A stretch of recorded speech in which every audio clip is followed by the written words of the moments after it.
Carly joins us now for sports. Carly? What? Carly? Huh? Sports? Ready to get back to work What? now, or? Oh, I'm sorry. I'm too busy enjoying my ridiculously good blizzard here as a result of it being Miracle Treat Day. Perfect. Well, we have some NSRBL to talk about. You ready to Oh, do we that do. now? I got you. Yep, we should probably do that. All right, Okay, let's do that. here we go. Sports, yes, that's right. Yeah. NSRBL. Big night last night for the Lloydminster Twins. Well, when the Lloydminster Twins stepped onto the field last night against the Junior Redhawks, they knew full well they were just one win away from advancing to the NSRBL Finals and their 9th championship meeting with the Wilkie Brewers. We go to the Legion Ballpark for you now. Twinkies strike first here, top 2. The bases loaded. Ryan Urban takes the wild offering. Troy Winterhall comes in to score. They would plate 2 in that inning. In the 3rd, with a runner in scoring position, Kelly Hoffer now pops one up to shallow center. Scott Willis gets on his horse. He lays out for the dive and grab. That kept things at 2-0. Then with runners on, yeah, this one is going to be Jamie Smithson. He reaches in and muscles a single to center. Willis can't catch this one. Hoffer touches home. That makes it 3-0. Twins would add another 2 in the inning to go up 5. The Redhawks, though, they chip away in the home half. Cole Kostasky with the bases juiced. Lines a single to left. 2 runs will come around. That cuts the lead to 3. So we will go to the 6th next. The Twins with a runner on 3rd. Hoffer chops one to Reed Flash. He's got some problems getting it out of his glove. Then his throw is off the mark. Winterhall scores. That puts the Twinkies up 6-2. It is now 8-2, still in the 6th. More Redhawks miscues. Matthew Ralph throws it in the dirt, getting away from Brett Spernrath. Kevin Payne charges home. The defending champs take this one 9-2 at that point. The Redhawks would add one more, but it was too little too late.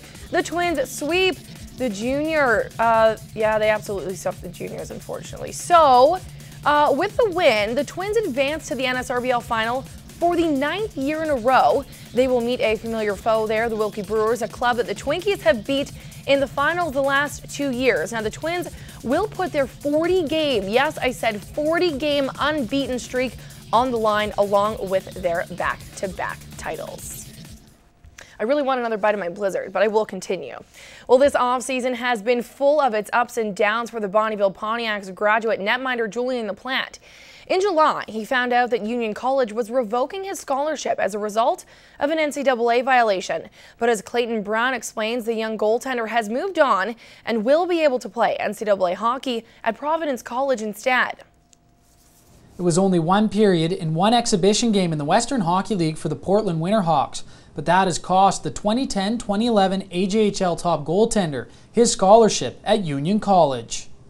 The NCAA views major junior hockey as professional hockey because some of the players are getting paid.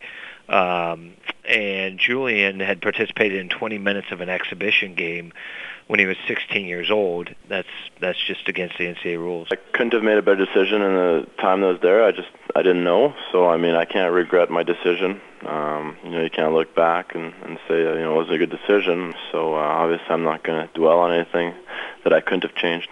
But LaPlante has recently been scooped up by Providence College, and an appeal has been lodged to the NCAA. We're going through a waiver process right now to get his eligibility, and what we're hoping and what prior precedent has been is with a guy that only plays part of one game, they only have to sit a year in a game. Which means he can only practice with the team in the upcoming season. But this new opportunity gives LaPlante a chance to reconnect with head coach Nathan Lehman, who originally recruited him to Union College before taking the head coach position with Providence earlier this spring. Obviously, you want to go with who recruits you, right? Who believes in you when they took you, and that was very important for me. So I was pretty happy about it. And he's obviously a very good coach, and he's got a really good track record. So it'll be nice to play for him. LaPlante will look to contend for the starting position at Providence in the 2012-2013 season. In Bonnyville, Clayton Brown, Newcap Sports.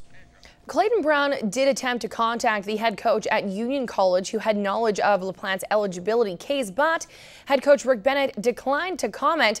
Now, LaPlante won't be the only Pontiac at Providence next season. 20-year-old forward Matt Montesano has recently verbally committed to play for the Friars. Montesano becomes the 8th player from the 2010-2011 Pontiacs to commit to a post-secondary institution to continue their pursuit of education and athletics. Well, the LaPlante Pontiacs and the New Look Bobcats will face off for the first time this preseason here in Lloydminster at the Civic Center on August the 24th. That is the preseason opener for both teams. Now, puck drop is set for 7 o'clock. Well, Ricky Bobby had the shake and bake, and the drivers of the CPCA had the turn and burn. Tonight, when the 30 drivers eligible to race in the CPCA Sega Pro Tour will line up 4 wide in Saskatoon, it will be their last chance to tally crucial place points before the finals in Lloyd.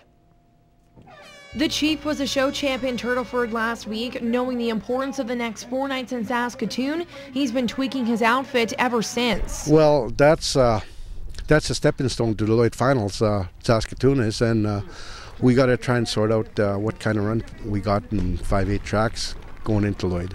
Drivers like Shane Nolan chose to return home with his horses after his 7th place finish in the Oil and Ag Derby, a plan he hopes will pay off. Yeah, I just take them back to my farm. I got a nice facility there, and I'll freshen them up a little bit. There's no stress there. They really relax, so I like to do that as often as I can. While the only other 4-day event on the Pro Tour this season was canceled due to wet weather, the forecast for Saskatoon looks good. But drivers say they're ready for whatever the student throws at them.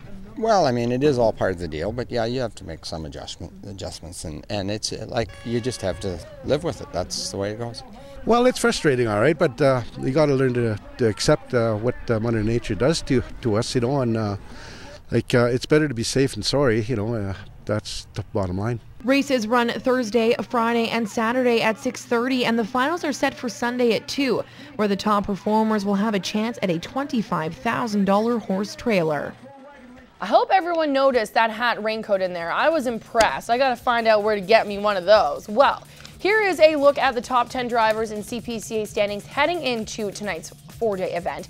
If you look closely, I did the math. There are 161 points separating Double G and 10th place Vern Nolan, which means if anyone, including Gary's son Logan, is going to catch him, these next 4 days will force drivers to bring their A game and hook their very best outfits.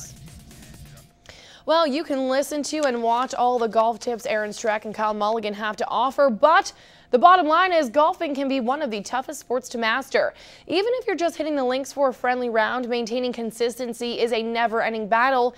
Now just imagine the challenge for those who compete competitively. Well, this week on the Superstar Next Door, Matt Schumont introduces us to a local product who has played her way onto Team Saskatchewan. Good birdie. Thanks. Joanne Schiller got into golf at a young age. Growing up, though, she got away from the game but got right back into it as golf became a family interest. All of a sudden you get away from it because then you're working and then you have kids and then kids start growing up and you start getting back into golf and my son's into golf, so it was a great thing. Playing competitively for the last 5 years, Joanne has represented Saskatchewan several times at the Canadian Senior Women's Championship. It's something special to go out there and play for Saskatchewan and hopefully do a good job. Qualifying to wear the green and white might be one thing, but Joanne says trying to get ready for the championship can sometimes be overwhelming. Now that is huge out there, and plus they play you from longer, it's harder and longer, and the greens are usually faster, so you gotta be working at your game, and that's why I've been working on it the last 2 weeks especially. And if Joanne is unable to win the championship, there's one goal she would like to accomplish. I think for all of us to shoot your handicap, that's all you can ask for. I mean, they have major players out there that have been on national Canadian teams. Joanne will be going after the title starting August 22nd in Whiteville, Ontario. Matt Schumont, Newcap Sports. Brought to you by your local BRP dealer. Power Merchants of St. Paul, Norsask of North Battleford, and RecTech Power Products of Lloydminster, your local BRP dealers. Now, if you happen to have a superstar like Joanne living next door who can run a Dairy Queen Miracle Treat Day and do incredibly well in the links, we would like to hear from you. So please email us at superstar@newcap.ca